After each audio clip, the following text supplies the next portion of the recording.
নমস্কার। আমি আমার যারা দর্শক বন্ধু আছো তাদের সবাইকে শুভ সন্ধ্যা জানিয়ে আজকে আমার এই স্টাডি যে ক্লাসটা সেটা আমি আজকে শুরু করতে চলেছি। আজকে কিন্তু শুধু এটা আজকে যে আলোচনাটা হবে, যে টপিকস নিয়ে আলোচনা হবে সেটা ডেফিনেটলি একটা অ্যাকাউন্টিং নলেজের মানে টপিক হবে। আর এখন কিন্তু এই ব্লগে মানে এই যে ক্লাসটা যেটা করছি এখন আমি, সেটাতে কিন্তু শুধু পড়াশোনা আলোচনা হবে।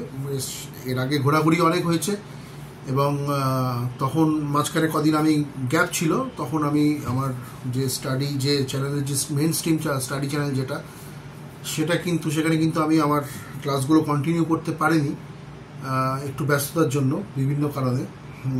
তো এখন আমি আবার আমার যে মেন স্টাডি চ্যানেল যেটা অ্যাকাউন্টিং স্টাডি চ্যানেল, অ্যাকাউন্টিং এবং স্ট্র্যাটেজি বা ট্যাক্সেশনের যে স্টাডি চ্যানেল যেগুলো আছে সেটা কিন্তু তোমাদের সামনে আমি আবার নিয়ে আসছি। তো আজকে যে টপিকটা নিয়ে আলোচনা করব সেটা হচ্ছে যে একদম প্র্যাকটিক্যাল টপিক একটা, যেটা আমরা যারা চাকরিজীবী মানুষ বা চাকরিজীবী যদি আমরা নাও হই, আমরা যদি ব্যবসায়ীও হই বা আমরা যদি বেসিক্যালি আমরা অন্যান্য যে কোনো যদি কাজ করে থাকি, তাদের জন্য এই নলেজটা কিন্তু ভীষণভাবে দরকার। যেটা চাকরিজীবী মানুষদের জন্য যেমন অবশ্যই দরকার, এবং যারা চাকরিজীবী নয় বা যারা বেসিক্যালি যারা টিউশন করে বা যারা ধরো অন্যান্য আদার কিছু করে মানে অফিসিয়ালি যে চাকরি না করে বা অন্য কিছুভাবে যদি রোজগার করে থাকে, ডেফিনেটলি মানে লিগ্যাল ওয়েতে আর সৎ উপায়, আমি সেটাই বলতে চাইছি। তো সেক্ষেত্রে তাদের ক্ষেত্রেও কিন্তু এই নলেজটা থাকা খুব দরকার। এবং আরেকটা এটা যেমন একটা ফেজ, আরেকটা ফেজে এটা তাদেরও জানা দরকার যারা কমার্স সেক্টরে যারা আছো বা যারা কমার্শিয়াল অ্যাসপেক্টে যারা কাজ করো, কমার্স যাদের প্রফেশন, তাদের যেমন সেই যে এই নলেজটা জানা দরকার, তেমনি আবার নন কমার্শিয়াল সেক্টর যেগুলো আছে, মানে যারা আর কি কমার্সের লোক নয় বা কমার্সের যারা স্টুডেন্টস নয় বা কমার্স রিলেটেড যারা চাকরি করে না মানে বিভিন্ন অফিসে, তাদেরও কিন্তু এই নলেজটা গ্রো করা খুব দরকার। তো আজকের টপিকসটা কি? আজকের টপিকসটা হচ্ছে ডেফিনেটলি প্রভিডেন্ট ফান্ড। ঠিক আছে, প্রভিডেন্ট ফান্ড একটা প্রচণ্ড মানে ভীষণভাবে আমি বলতে পারি যে পপুলার একটা টপিক। ঠিক আছে, এটা কিন্তু মানে একটা রেজিস্টার্ড কোম্পানিতে যদি তুমি চাকরি করো বা যদি তোমরা চাকরি করো যে কোনো রেজিস্টার্ড কোম্পানিতে, সেখানে যদি 20 জনের বেশি কোনো এমপ্লয়ি কাজ করে, আর যদি মানে বেসিক্যালি যদি 20 জনের উপর যদি বেশি এমপ্লয়ি যদি কাজ করে, সেখানে কিন্তু একটা ম্যান্ডেটারি কন্ডিশন হচ্ছে, মানে লিগাল ম্যান্ডেটারি কন্ডিশন হচ্ছে, সেখানে কিন্তু প্রভিডেন্ট ফান্ডে রেজিস্টার্ড হওয়া দরকার, ইপিএফ। তো এই যে প্রভিডেন্ট ফান্ড, আমি নিজে যেমন প্রাইভেট সেক্টরে কাজ করি, প্রাইভেট সেক্টরে আমাদের যে প্রভিডেন্ট ফান্ডটা আছে, মানে আমাদের স্যালারি থেকে যে প্রভিডেন্ট ফান্ডটা কাটা হয়, সেটা কিন্তু ইপিএফ, এমপ্লয়িজ প্রভিডেন্ট ফান্ড আমরা বলে থাকি। কিন্তু বেসিক্যালি কিন্তু এই ইপিএফটা কিন্তু অ্যাকচুয়ালি শুধু প্রভিডেন্ট ফান্ড নয়, এই প্রভিডেন্ট ফান্ডের কিন্তু অনেকগুলো ভাগ আছে। প্রভিডেন্ট ফান্ডের কতগুলো ক্রাইটেরিয়া আছে, মানে কতগুলো ভাগ আছে, বিভিন্ন different kind of provident fund আছে। যেমন যারা গভর্নমেন্ট এমপ্লয়ি, তাদের কিন্তু প্রভিডেন্ট ফান্ডটা কিন্তু অন্যরকম, মানে আমাদের ইপিএফ এর মতো নয়, সেটা হচ্ছে জিপিএফ। ঠিক আছে, জেনারেল প্রভিডেন্ট ফান্ড যাকে আমরা বলি। এবং বেসিক্যালি আমাদের আগের জেনারেশন বা আগে যারা আমরা প্রভিডেন্ট ফান্ড বলতে জিপিএফটাই কিন্তু বুঝতো আর কি তারা, এটা আমি শুনেছি। মানে আগের জেনারেশনে আমার যখন ছোটোবেলায় তো আমার অতটা বেশি এইসব ব্যাপারে জ্ঞান ছিল না বা অতটা জানার দরকারও ছিল না অবশ্য। তো তখন আমরা শুনেছি আগেকার দিনে যারা মানে গভর্নমেন্ট সার্ভিস করলে প্রভিডেন্ট ফান্ডের একটা ফেসিলিটি পাওয়া যায়, এরকম ধরনের একটা চালচলন মানে একটা কথাবার্তা একটা প্রচলিত ছিল সমাজের মধ্যে। তো এখন কিন্তু প্রভিডেন্ট ফান্ডের অনেক ভার্সাটাইল একটা সেক্টর এখন প্রভিডেন্ট ফান্ড, তার কিন্তু অনেক ফ্লেক্সিবিলিটি চলে এসছে, মানে স্ট্যাটিক নয়। যেমন গভর্নমেন্টের জন্য, যেমন গভর্নমেন্ট এমপ্লয়ীদের জন্য যেমন প্রভিডেন্ট ফান্ডের অনেক সুবিধা আছে জিপিএফ, তেমনি এই ইপিএফ যেটা আমি বললাম একটু আগে, যেটা আমার ক্ষেত্রে পার্সোনাল ক্ষেত্রে, আমি যেমন একটা প্রাইভেট সেক্টরে কাজ করি, আমাদের যেমন ইপিএফ এর আন্ডারে আমাদের স্কুলটা কিন্তু রেজিস্টার্ড। ঠিক আছে, আমাদের স্কুলটাকে প্রভিডেন্ট ফান্ডের ভাষায় আমরা বলতে পারি রেজিস্টার্ড একটা organisation, trust body, definitely non profit organisation. তো রেজিস্টার্ড মানে এটা প্রভিডেন্ট ফান্ডের ভাষায় আমরা বলি রেজিস্টার্ড অর্গানাইজেশন, ঠিক আছে। যেহেতু প্রভিডেন্ট ফান্ডের আওতায় আমরা পড়ছি বা আমরা প্রভিডেন্ট ফান্ডের একটা মানে আমাদের একটা মেম্বারশিপ আছে বা আমাদের একটা কোড আছে, একটা কোড থাকে, WBTLO বা WB সামথিং কিছু দিয়ে একটা কোড থাকে। সেই কোডটা থাকে প্রত্যেক, যদি সে প্রভিডেন্ট ফান্ডের আওতায় বা প্রভিডেন্ট ফান্ডের আন্ডারে যদি রেজিস্টার হয়, যে কোম্পানি হোক বা যে কোনো ট্রাস্ট বডি বা যে কোনো নন প্রফিট অর্গানাইজেশন হোক বা যে কোনো অর্গানাইজেশন হোক, ঠিক আছে, ফাইন্যান্সিয়াল অর্গানাইজেশন যে কোনো হতে পারে। তো আজকের মেন যে আলোচনা সেটা হচ্ছে যে এই যে প্রভিডেন্ট ফান্ড, এই প্রভিডেন্ট ফান্ডটা কত রকমের হয়, এই প্রভিডেন্ট ফান্ডটা কত রকমের সাধারণত হয়ে থাকে, সেইটা নিয়ে আজকে জাস্ট আমি একটা ওভারভিউ দেব। নেক্সট ক্লাসে আমি নেক্সট যে আমার যে ক্লাস হবে সেই ক্লাসে কিন্তু আমি এই টোটাল যে কটা প্রভিডেন্ট ফান্ড সম্বন্ধে আমি ওভারভিউ দেব, সেই কটা প্রভিডেন্ট ফান্ডের ডিটেলসে আমি যাব, ঠিক আছে। তো এখানে যদি বলা হয় প্রভিডেন্ট ফান্ড কত রকমের, তাহলে আমি বলতে পারি ইন জেনারেল প্রভিডেন্ট ফান্ড কিন্তু 4 রকমের হয়ে থাকে। তার মধ্যে 4 নম্বর প্রভিডেন্ট ফান্ড যেটা আছে সেটা লেস ইম্পর্টেন্ট হলো, মানে প্র্যাকটিক্যাল ক্ষেত্রে লেস ইম্পর্টেন্ট অনেক সময় বলি আমরা, কিন্তু ইম্পর্টেন্ট। তো আমি 1 নম্বর প্রভিডেন্ট ফান্ড যেটা বলবো সেটা হচ্ছে GPF বা জেনারেল প্রভিডেন্ট ফান্ড, যেটা আমি একটু আগে বললাম। জেনারেল প্রভিডেন্ট ফান্ডটা কিন্তু হচ্ছে গভর্নমেন্ট এমপ্লয়ির জন্য প্রাইমারি, মানে basically for government employees the general provident fund is applicable. For government employees, I repeat, for government employees general provident fund is applicable, ঠিক আছে। তো এবার জেনারেল প্রভিডেন্ট ফান্ড মানে GPF এর এলিজিবিলিটি ক্রাইটেরিয়া কি, definitely it is basically suited for the government employees, it is applicable for the government employees তোমরা বলতে পারো, ঠিক আছে। আর কন্ট্রিবিউশনটা কি, যেরকম আমাদের EPF এর ক্ষেত্রে কন্ট্রিবিউশন হয় স্যালারি থেকে আমাদের 12% যেরকম কেটে নেওয়া হয় আমার পার্ট থেকে, তেমনি ওদের একটা ক্যালকুলেশন আছে, সেই ক্যালকুলেশনটা নিয়ে আমি পরে আসবো। আমি জাস্ট আজকে ওভারভিউ দেবো। ওদের কন্ট্রিবিউশনটাও কিন্তু সেম, স্যালারি থেকে কিন্তু ডিডাকশন করা হয়, স্যালারি থেকে কেটে নেওয়া হয়, ঠিক আছে। এবার গভর্নমেন্ট তার ডেফিনেটলি তার বেসিসে গভর্নমেন্টও একটা পার্ট পে করবে, বা জেনারেল প্রভিডেন্ট ফান্ড ডিপার্টমেন্টের সেই পার্টটা পে করবে। এবার এর ফিচার্সটা যদি আমি বলি বা এর যদি বৈশিষ্ট্যটা বলি, এটা টোটালি একটা গভর্নমেন্ট ব্যাক স্কিম এবং ডেফিনেটলি এর বেনিফিটস কিন্তু অনেক বেশি, হ্যাঁ, বেনিফিটস বা ফেসিলিটিস কিন্তু অনেক বেশি। যদিও আমি প্রপার ওয়েতে বা প্রপারলি আমি জানি না, যদি তোমরা কিছু জেনে থাকো, এক্সট্রা কিছু যদি আমাকে যদি জানাতে চাও, তাহলে আমার কমেন্ট সেকশনে অবশ্যই তোমরা কমেন্টস করবে, ঠিক আছে। তাহলে আমারও নলেজটা হয়তো গ্রো করবে, আমারও নলেজটা বাড়বে, কারণ আমারও অনেক কিছু জানার আছে। আমি নিজেও জানতে শুরু করেছি অনেক কিছু। তো এর যে মেন ফিচার্সটা কি, এটা হচ্ছে গভর্নমেন্ট ব্যাক স্কিম, একদম গভর্নমেন্টের স্কিম, যেখানে এই GPFটা কিন্তু কোনো প্রাইভেট এমপ্লয়ির জন্য বা নন এমপ্লয়ীদের জন্য কিন্তু অ্যাপ্লিকেবল নয়, বা সমস্ত ইন্ডিয়ান সিটিজেনদের জন্য কিন্তু এই GPFটা অ্যাপ্লিকেবল নয়। এই GPFটা শুধু অ্যাপ্লিকেবল হচ্ছে গভর্নমেন্ট এমপ্লয়ীদের জন্য। এবং ইট অফার্স অলওয়েজ, মানে এটা একটা অফার করে কি, ফিক্সড ইন্টারেস্ট রেট একটা অফার করে এবং ডেফিনেটলি ট্যাক্স বেনিফিট অফার করে, ঠিক আছে। ইনকাম ট্যাক্সের থেকে বেনিফিট পাওয়া যায় এই প্রভিডেন্ট ফান্ড ডিডাকশনের জন্য। আর এটা কিন্তু গভর্নমেন্ট ব্যাক পলিসি, যেহেতু গভর্নমেন্ট ব্যাক পলিসি, সেহেতু এর কিন্তু বেনিফিটসও কিন্তু অনেক বেশি, এটা কিন্তু মানতেই হবে, ঠিক আছে। নেক্সট সেকেন্ড নাম্বার 2 হচ্ছে কি EPF, যেটা আমার জন্য অ্যাপ্লিকেবল। আমি যদি পার্সোনালি বলি, আমি যেমন একটা স্কুলে কাজ করি, একটা ট্রাস্ট বডির আন্ডারে আমাদের একটা নন প্রফিট অর্গানাইজেশন, ডেফিনেটলি একটা খ্রিশ্চান মিশনারি স্কুল। আমরা একটা খ্রিশ্চান মিশনারি স্কুল আমরা আমাদের স্কুলটা হচ্ছে খ্রিশ্চান মিশনারি স্কুল, ঠিক আছে। আন্ডার একটা ডায়াসিস আছে, ডায়াসিসের আন্ডারে। তো সেই খ্রিশ্চান মিশনারি স্কুলে আমরা যে কাজ করি সেটা কিন্তু একটা নন প্রফিট অর্গানাইজেশন, আমরা বলি ইনকাম ট্যাক্সের ভাষায় নন প্রফিট অর্গানাইজেশন, এবং এটা একটা ট্রাস্ট বডি, ঠিক আছে। ইনকাম ট্যাক্সের থেকে এর অনেক বেনিফিট পাওয়া যায়, অনেক ছাড় পাওয়া যায়।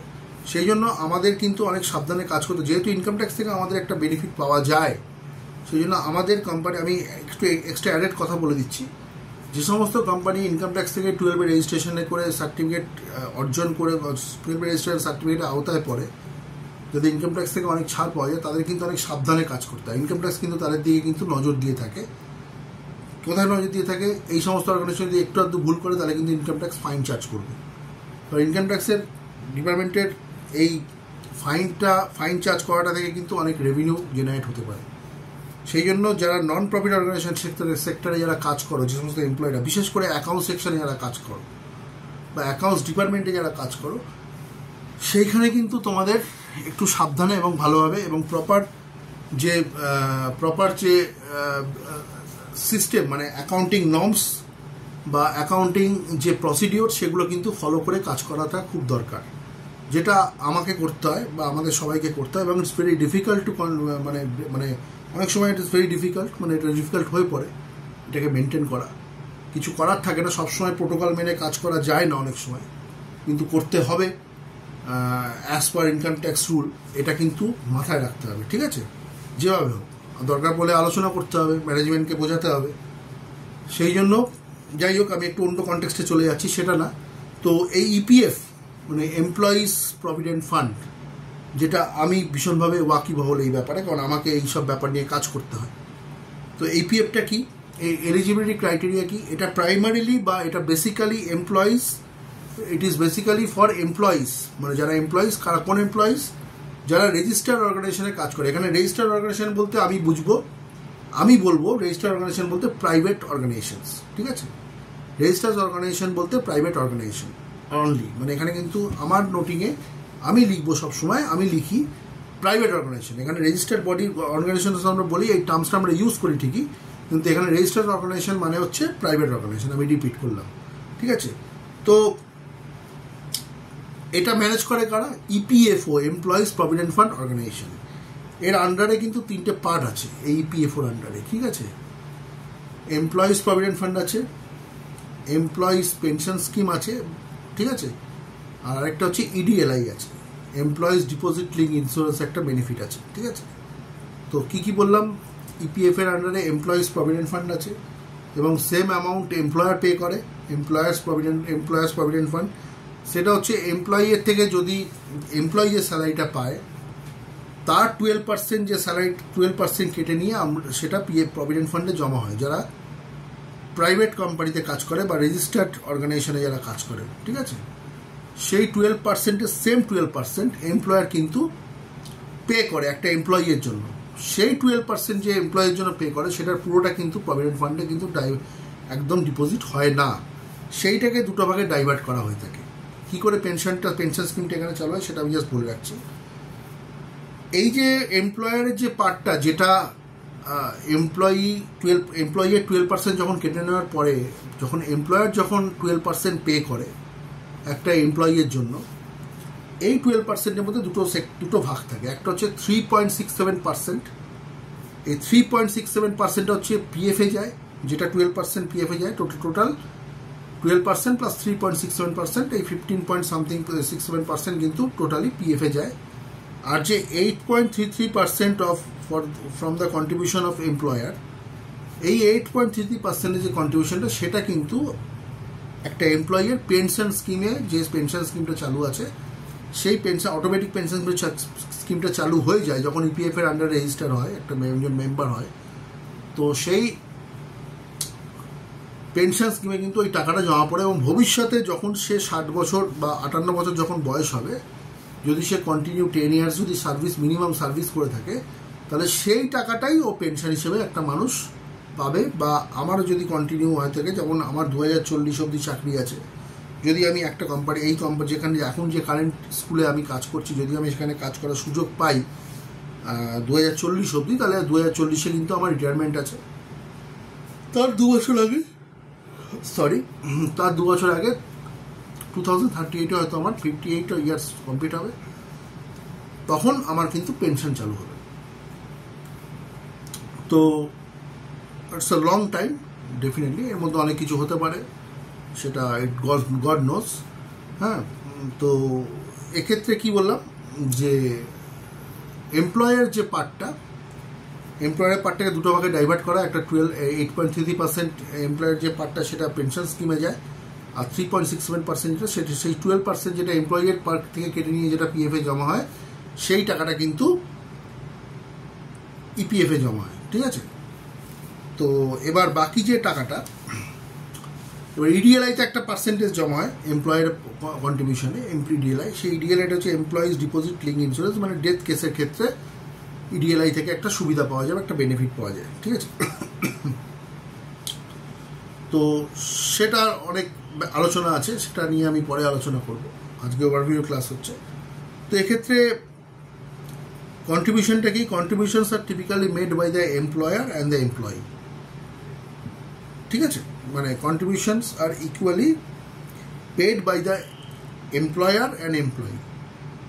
তার অ্যাপ্লিকেবিলিটিটা কিন্তু ডিফাইন্ড হতে পারে, যেমন এমপ্লয়ের 12% যেমন শুধু পিএফে যায়, এমপ্লয়ারের 12% পুরোটা পিএফে যায় না, 3.67% যায়, 8.33% সেটা পেনশন স্কিমে যায়। কিন্তু এই কন্ট্রিবিউশনের যে টোটাল রেটটা সেটা কিন্তু এমপ্লয়ার এমপ্লয়ি সেম, যেটা আগে আমি আলোচনা করলাম। এবার হচ্ছে EPF is a mandatory saving scheme. যদি ইপিএফের আন্ডারে যদি একটা মানে একজন এমপ্লয়ি যদি রেজিস্টার হয়, এটা mandatory saving scheme with tax, এটাও কিন্তু ট্যাক্স বেনিফিটস প্রচুর আছে, হ্যাঁ, অন কন্ট্রিবিউশনস আর ইন্টারেস্ট আর্ন, মানে একটা ইন্টারেস্ট বছরের শেষে যখন ইপিএফের আরেকটা জিনিস বলে রাখি, ইপিএফের কিন্তু অ্যাকাউন্টিং ইয়ার হচ্ছে, ইপিএফের অ্যাকাউন্টিং ইয়ার কি মার্চ টু ফেব্রুয়ারি, ঠিক আছে, মার্চ টু ফেব্রুয়ারি। তো বছরের শেষে একটা কিন্তু একটা ইন্টারেস্ট কিন্তু একটা বুক হয়, সেই ইন্টারেস্টের কিছুদিন বাদে আমরা আমাদের অ্যাকাউন্টে পিএফের অ্যাকাউন্টে কিন্তু ঢুকে যায়, ঠিক আছে। তো এটা গেল হচ্ছে এমপ্লয়িজ প্রভিডেন্ট ফান্ড। আমরা দুটো জিনিস আলোচনা করলাম, একটা জেনারেল প্রভিডেন্ট ফান্ড আলোচনা করলাম, একটা হচ্ছে এমপ্লয়িজ প্রভিডেন্ট। নেক্সট হচ্ছে পাবলিক প্রভিডেন্ট ফান্ড, যেটা একদম জেনারেল, ফর জেনারেল পাবলিক, মানে অল, এটা গভর্নমেন্টের জন্য হতে পারে, গভর্নমেন্ট এমপ্লয়িরাও এটা ইউজ করতে পারে, নন গভর্নমেন্ট এমপ্লয়িরাও ইউজ করতে পারে, মানে প্রাইভেট সেক্টর এমপ্লয়িরাও ইউজ করতে পারে, যারা এমপ্লয়ি নয় তারাও কিন্তু এই পিপিএফে কিন্তু অ্যাকাউন্ট খুলতে পারে বিভিন্ন রকমভাবে কাজ করে, ঠিক আছে। এবার এর এলিজিবিলিটি কি? এটা কিন্তু ফর অল ইন্ডিয়ান সিটিজেন্স, এরা কিন্তু সবাই এই পিপিএফে কিন্তু অ্যাকাউন্ট করতে পারে। পিপিএফে এবার যে কন্ট্রিবিউশনটা সেটা কি? এর মিনিমাম কন্ট্রিবিউশন হচ্ছে 500 টাকা বছরে 500 টাকা, 500 রুপিস মিনিমাম কন্ট্রিবিউশন, এবং ম্যাক্সিমাম কন্ট্রিবিউশন হচ্ছে 1.5 লাখ টাকা, ঠিক আছে, ম্যাক্সিমাম কন্ট্রিবিউশন 1.5 লাখ টাকা, মিনিমাম 500 টাকা, ম্যাক্সিমাম 1.5 লাখ টাকা, ঠিক আছে। তো এখানে কন্ট্রিবিউশনটাকে PPF allows individual to contribute a fixed amount or a higher amount within a specified limit. এই যে স্পেসিফাইড লিমিট যেটা বললাম সেটা হচ্ছে 1.5 লাখ টাকা, 1.5 লাখ টাকা অবধি পিপিএফে জমা করা যাবে সারা বছরে। আর মিনিমাম যদি পিপিএফে জমা করতে হয় একটা এমপ্লয়িকে, সেটা হচ্ছে 500 টাকা। এবার এর বেনিফিটটা কি এই পিপিএফের, মানে পাবলিক প্রভিডেন্ট ফান্ডের? এর বেনিফিট আছে অনেকগুলো। এটা হচ্ছে যাদের আমি as an accountant of a রেপুটেড school, আমি যদি আমার যদি সাজেশন দিই আমি, তাহলে আমি আমার এমপ্লয়ীদের বলবো, যারা যে সমস্ত এমপ্লয়ীদের স্যালারি অনেক কম, তাদের একটা পিপিএফে অ্যাকাউন্ট খুলতে বলবো, মানে প্রোভাইডেড দ্যাট যদি তাদের পিএফের অ্যাকাউন্টও থাকে, পিপিএফে যেন তারা একটা অ্যাকাউন্ট খুলে থাকে। তার কারণ হচ্ছে পিপিএফে কিন্তু 500 টাকা করে জমানোটা মাসে, স্যালারি যতই কম হোক, আমরা অনেক উল্টোপাল্টা খরচা করি, আমার কথা তো বাদই দিলাম, ছেড়ে দাও, আমার খরচার পরিমাণ আমার মনে হয় ইনকামের থেকেও বেশি। সে যাই হোক, সেটা যারা একটু হিসাব করে চলে বা যারা একটু কন্ট্রোল করে বা ডিসিপ্লিন ওয়েতে চলাফেরা করে, ফাইন্যান্সিয়াল ডিসিপ্লিন যাদের মধ্যে আছে, তাদের কিন্তু প্রত্যেকের কিন্তু দেখবে, তারা কিন্তু বলতে হবে না, তাদের কিন্তু পিপিএফ এর ডেফিনেটলি একটা অ্যাকাউন্ট আছে এবং প্রচুর টাকা কিন্তু পিপিএফে তারা জমাতে পারে। তার কারণ হচ্ছে পিপিএফে একটা লক পিরিয়ড করা হয়ে থাকে। যেমন আমার যে পাবলিক প্রভিডেন্ট ফান্ডে অ্যাকাউন্ট আছে পিপিএফ এর কানাড়া ব্যাংকের সাথে, সেখানে কিন্তু আমার অ্যাকাউন্টে একটা লক পিরিয়ড করা আছে। যে ভদ্রমহিলা আমার অ্যাকাউন্টটা খুলে দিয়েছিলেন, তিনি কিন্তু একটা লক পিরিয়ড করে দিয়েছেন, সেটা হচ্ছে 2028 সাল অবধি। মানে 2028 সাল অবধি আমার যদি কোনো ডেথ কেস কিছু না হয়, তাহলে কিন্তু ওই টাকাটা কেউ তুলতে পারবে না।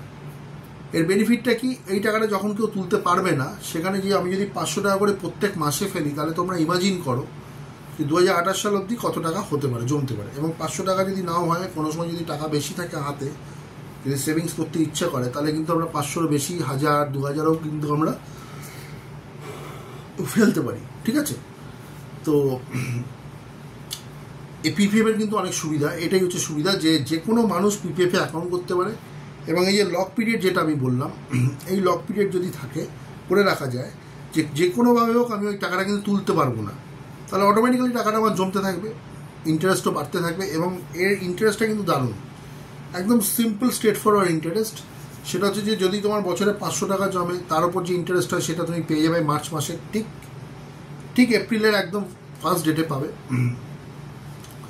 আবার ধরো পরের বছর যত টাকা তুমি জমালে তার উপর আবার টোটাল অ্যাড করে সেই টাকার উপর আবার ইন্টারেস্ট যোগ হবে। যতদিন যাবে ইন্টারেস্ট বাড়তে থাকবে, যত বছর যাবে, যত কন্ট্রিবিউশন হবে তত কিন্তু ইন্টারেস্টটা কিন্তু বাড়তে থাকবে, এবং এটা লেস কমপ্লিকেটেড আমি মনে করি। পিপিএফটা কিন্তু লেস কমপ্লিকেটেড, সেই জন্য পিপিএফে যারা সার্ভিসটা বিশেষ করে বা যারা সার্ভিস মানে ক্যাটাগরিতে যারা কাজ করে, যাদের স্যালারি যাদের কম, তাদের কিন্তু পিপিএফের অ্যাকাউন্ট খোলাটা ম্যান্ডেটারি, বিশেষ করে প্রাইভেট সেক্টর এমপ্লয়ীদের জন্য, কারণ এটা একটা টাকা জমানোর একটা দারুণ উপায়। মানে পিএফের থেকেও কিন্তু ভালো আমি মনে করি। অনেকে পিএফটাকে খুব ভালো বলে, আমি কিন্তু পিএফের থেকে পিপিএফটাকে ভালো বলি, কারণ পিপিএফে কিন্তু সমস্ত রকম কিন্তু অনেক রকম কিন্তু টাকা তোলার ক্ষেত্রে কিন্তু অনেক একটা ডিফিকাল্ট একটা প্রসেস আছে, টাকা কিন্তু তোলা যায় না। তো এই হলো পিপিএফ। এবার পিপিএফ অফার্স আ ফিক্সড ইন্টারেস্ট রেট, যেটা আমি বললাম একটু আগে, অ্যান্ড 15 ইয়ার্স, মানে সাধারণত 15 বছর থেকে আরম্ভ করে বা 5 বছর থেকে আরম্ভ করে বা 6 বছর থেকে আরম্ভ করে ম্যাক্সিমাম 15 বছর বা তার বেশিও হতে পারে, একটা লক পিরিয়ড করা থাকে, এবং যার ট্যাক্স বেনিফিটস কিন্তু এই কন্ট্রিবিউশনের উপর কিন্তু একটা বিরাট ট্যাক্স। এটা যেটা বলতে ভুলে গেলাম যে পিপিএফ আরেকটা সুবিধা হচ্ছে, পিপিএফ থেকে কিন্তু একটা হিউজ ট্যাক্স বেনিফিট পাওয়া যায়, ঠিক আছে। তো পিপিএফ এর কন্ট্রিবিউশনটা কিন্তু খুব ইন্টারেস্টিং, যেমন তেমনি খুব উপকারী, ঠিক আছে। নেক্সট আসছে কি, যেটা আমি বলেছিলাম প্রথমে যে লেস ইম্পর্টেন্ট নয় ডেফিনেটলি, এটা হচ্ছে যে voluntary provident fund. Voluntary provident ফান্ডটা কি? ভিপিএফ ভলেন্টারি প্রভিডেন্ট ফান্ডটা কি? আমাদের যেমন একটা পিএফ এর ডিডাকশনের দুটো ক্রাইটেরিয়া আছে, একটা হচ্ছে উইথ সিলিং, উইদাউট সিলিং। আমাদের উইথ সিলিং পিএফ কাটা হয়, সেটা হচ্ছে একদম ম্যাক্সিমাম 15,000-এর ওপর ম্যাক্সিমাম 1800 টাকা, মানে 1800 টাকা ম্যাক্সিমাম কাটা হবে, ঠিক আছে। 15,000 টাকার উপর 12%, মানে স্যালারিটা ম্যাক্সিমাম 15,000 টাকা অবধি ক্যালকুলেট করা হবে পিএফ ক্যালকুলেশন করার জন্য, 12% ক্যালকুলেশন করার জন্য। তো আমার 12% যেটা হয়, তো আমার যতই স্যালারি হোক, যত বেশি বেসিক হোক আর যত বেশি ডিএ হোক, কিন্তু এই 15,000 টাকার উপরেই কিন্তু 12% আমার ডিডাকশন হবে, মানে ম্যাক্সিমাম 1800 টাকা। এবং তার কম যদি বেসিক হয়, তাহলে যারা পার্মানেন্ট এমপ্লয়ি নয় বিশেষ করে, তারা যদি তার কম বেশি হয়, তাহলে কম হলে কম কন্ট্রিবিউশন হবে, ঠিক আছে। কিন্তু এই 1800 টাকার পরে আমি যদি মনে করি আমি আমার প্রভিডেন্ট ফান্ড অ্যাকাউন্টে, নর্মাল প্রভিডেন্ট ফান্ড অ্যাকাউন্টে আমি আরও বেশি করে টাকা রাখতে চাই, তখন কিন্তু এমপ্লয়ার থেকে একটা কনসেন্ট নিয়ে, ওই এমপ্লয়ির থেকে একটা কনসেন্ট পেপারে সই করিয়ে নিতে হয় যে হ্যাঁ, এই মানুষটা 1800 টাকা যেমন পিএফ কাটা হচ্ছে, আমি এখন অ্যাজ অ্যান এমপ্লয়ি আমি যদি বলি না, প্রত্যেক মাসে 1800 টাকা তো নর্মাল কাটা হচ্ছে, তো বা আমি আরও 2,000 কি 3,000 টাকা করে এক্সট্রা কাটাতে চাই, তাহলে সেইটাকেই বলা হয় ভলেন্টারি প্রভিডেন্ট ফান্ড। বোঝা গেল? সেটাকে বলা হয় voluntary provident fund. Voluntary provident fund কাকে বলে? এটা হচ্ছে যে except the mandatory contribution of provident fund, যেটা 12%, যেটা তার ওপরে যদি আমি কিছু কাটাতে চাই টাকা পয়সা এক্সট্রা, সেইটাকে কিন্তু আমরা বলি voluntary provident fund. Primarily for employees in registered organisation, তার মানে এখানে রেজিস্টার্ড বলতে আবার সে বোঝাচ্ছে কিন্তু প্রাইভেট সেক্টর এমপ্লয়িজ, আমি মনে করি। আমি যদি ভুল বলে থাকি তাহলে সেটা তোমরা কিন্তু কমেন্ট বক্সে অবশ্যই জানাবে, এবং তার সাথে অবশ্যই জানাবে রিজনটা কি আমি যদি কিছু ভুল বলে থাকি, ঠিক আছে। তো এবার এর কন্ট্রিবিউশনটা কি? PF allows employees to contribute a higher amount to their EPF account beyond the mandatory contribution, যেটা আমি একটু আগে বললাম। 1800 টাকার যে কন্ট্রিবিউশনের পরে আমি 3,000 থেকে আরম্ভ করে 2,000 থেকে আরম্ভ করে 1800 নয় বাদ দিলাম, 2,000 থেকে আরম্ভ করে 10,000 পর্যন্ত বা 15,000 পর্যন্ত 20,000 পর্যন্ত যত বড় আমি স্যালারি মানে প্রভিডেন্ট ফান্ডে কিন্তু ভলেন্টারি প্রভিডেন্ট ফান্ড হিসেবে কিন্তু কাটাতে পারি। তো এটা ডিপেন্ড করছে যে এটা the consent from the consent of any member, যে কোনো মেম্বারের থেকে কনসেন্ট নিয়ে তার অ্যাপ্লিকেশানে অ্যাপ্রুভ করিয়ে, সেই অ্যাপ্লিকেশানে অ্যাপ্রুভ করে সেখান থেকে কিন্তু এই ভলেন্টারি প্রভিডেন্ট ফান্ডের টাকাটা কিন্তু পিএফের সাথে কাটা হয়, এবং এটা তোমার পিএফ অ্যাকাউন্টে আলটিমেটলি গিয়ে জমা পড়ে যায়। সেটা তুমি যখন পাসবই চেক করবে তখন তুমি বুঝতে পারবে, ঠিক আছে? তো এর কন্ট্রিবিউশনটা কি, VPF allows employees to contribute a higher amount to their EPF account beyond the mandatory contribution. এবার এর ফিচার্সটা কি? VPF simply is an extension of EPF. EPF এর যে টোটাল, আমি যে একটু আগেই বললাম, তো আমি ইপিএফ এর যে ম্যান্ডেটারি কন্ট্রিবিউশন 12%, যেটা ম্যাক্সিমাম 1800 টাকা, মানে 15,000 টাকা স্যালারির ওপর, যেটা ম্যাক্সিমাম, সেইখান থেকে বেরিয়ে অ্যাজ অ্যান এক্সটেনশন আমি কিন্তু আরও বেশি টাকা কাটাতে পারি, সেইটা হচ্ছে ভিপিএফ, ভলেন্টারি প্রভিডেন্ট ফান্ড। এবং এতে কি হয়, এমপ্লয়ীদের কিন্তু একটা জিনিস সুবিধা করা হয়, যাতে তারা ভবিষ্যতের জন্য, ভবিষ্যতে রিটায়ারমেন্টের পরে তাদের খাওয়া দাওয়া যাতে ঠিকঠাক মেনটেন করা যায়, তাদের স্ট্যান্ডার্ড যাতে তারা ঠিকঠাক মেনটেন করে, সেক্ষেত্রে কিন্তু তাদের এইখান থেকে অনেক বেনিফিট পাওয়া যাবে। মানে টোটাল ট্যাক্স বেনিফিট থেকে আরম্ভ করে অনেক রকম নর্মাল বেনিফিট যেগুলো, সেগুলো কিন্তু পাওয়া যাবে। তো যাই হোক, এই গেল হচ্ছে পিএফ এর বিভিন্ন ধরন। তো নেক্সট ক্লাসে আমি স্টেপ বাই স্টেপ প্রত্যেকটা, যেমন জিপিএফ থেকে আরম্ভ করবো, জিপিএফ, ইপিএফ, পিপিএফ এবং ভিপিএফ মানে ভলেন্টারি প্রভিডেন্ট ফান্ড, এই 5টা মানে 4টে সেক্টর, 4টে অ্যাসপেক্ট, পিএফ এর এই 4টে ভাগ, সেগুলো নিয়ে প্রত্যেকটা নিয়ে আমি কিন্তু আলোচনা শুরু করব। সেটা কিন্তু আমার নেক্সট ক্লাসে হবে। এই বলে আজকে বন্ধুরা, তোমাদের বন্ধু যারা আছো, আমার যারা আমার থেকে বয়স্ক আছো, বা যারা আমার ক্লাসগুলো ফলো করো, বা যারা আমার ভিডিও দেখো, ডেফিনেটলি আমার যে তাদের সবাইকে শুভরাত্রি জানিয়ে, তাদের সবাইকে আমি আমার সঙ্গে কোঅপারেশন করার জন্য বা কোঅপারেট করার জন্য আমি ধন্যবাদ জানিয়ে আজকে আমার এই ভিডিওটা এখানে আমি ক্লোজ করছি। তোমরা সবাই ভালো থাকো, সুস্থ থাকো এবং নিজেদের খেয়াল রাখো। এবং আমার যে চ্যানেলগুলো চলছে, সেটা হচ্ছে যে একটা ট্রাভেল চ্যানেল আছে এবং এটা হচ্ছে আমার স্টাডি চ্যানেল। তো এগুলোকে তোমরা সাবস্ক্রাইব করো, যদি এখনও সাবস্ক্রাইব না করে থাকো। তোমাদের একটা সাবস্ক্রিপশান কিন্তু আমার জীবনের বা আমার ক্ষেত্রে, আমার এই চ্যানেলগুলো চালাবার ক্ষেত্রে একটা বিরাট কনফিডেন্স এগুলো আমাকে দেয়। এগুলো হচ্ছে অ্যাসেট। তো যাই হোক, এই বলে আজকে আমি আমার ক্লাসটা এখানে শেষ করছি। প্রত্যেকে ভালো থেকো, সুস্থ থেকো। নমস্কার।